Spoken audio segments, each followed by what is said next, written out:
Uy guys, wag nyo kakalimutan, bigyan ng time yung sarili nyo ha. Wag puro trabaho. Gawin nyo din yung mga bagay na nagpapasaya sa inyo. Kailangan ng katawan nyo yan, ng isipan nyo, para kahit papano ma-relax kayo. Wag nyo ipunin yung pagod tsaka stress. Baka mamatay kayo na maaga nyan, sige kayo. So ayun na nga, good morning. Well, nabanggit ko lang yan kasi may time ride tayo today. Pasensya na kayo, akala nyo nagdadrama na naman ako ha. So ang ruta pala natin, mahabang parang. Bihira tayo umahon dito guys. Actually, first time lang gravel natin dito aahon. Hindi ko alam ba't hindi ako madalas napupunta dito. Kahit malapit lang naman sa akin. Grabe, sobrang lamig ngayon. Pero ang ganda ng panahon, ang ganda ng ulap oh. Talagang sumakto sa me time natin. Tara, painitin na natin yung hita natin bago tayo umahon sa Matarek.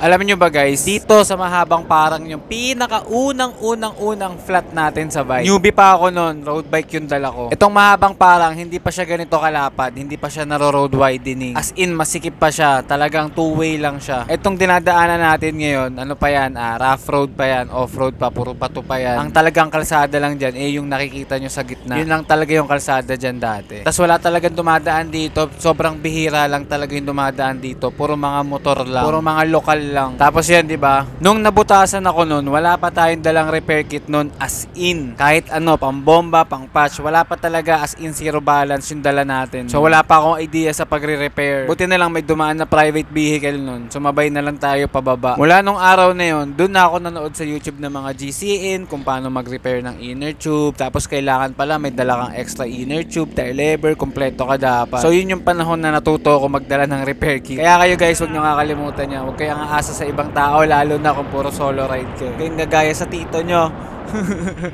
So ayun, i-promote ko lang uli yung Sax. Thank you cycling. Kayo na bahala kung ano yung gusto nyo i-expose na design sa side niya. Kung yung smiley ba or kung yung thank you cycling. 350 pesos lang po yan guys. PM na po kayo.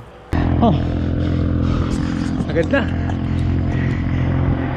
So ngayon ko lang nakita yung gradient dito. Nagmamax pala siya ng 13, 14 and almost 15. Yun lang po yung nakikita ko sa speedometer natin. Kayo guys, ilang percent ba yung gradient na lumalabas sa inyo dito?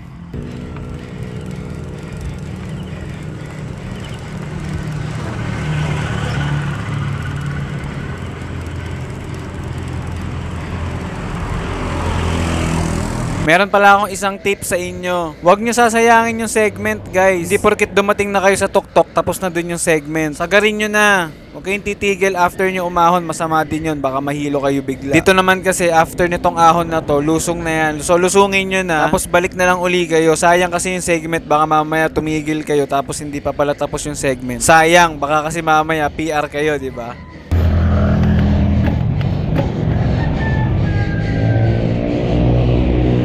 So after natin magpakahirap, rekta tayo sa simbahan. Huwag niyong kakalimutan magpasalamat kay Lord sa binigay sa inyo na malakas na pangangatawan ha. Mag-thank you din kayo. And syempre, gusto ko rin pasalamatan lahat ng sumusuporta kay Tito Bo, lalo na yung mga nagpapautang dyan.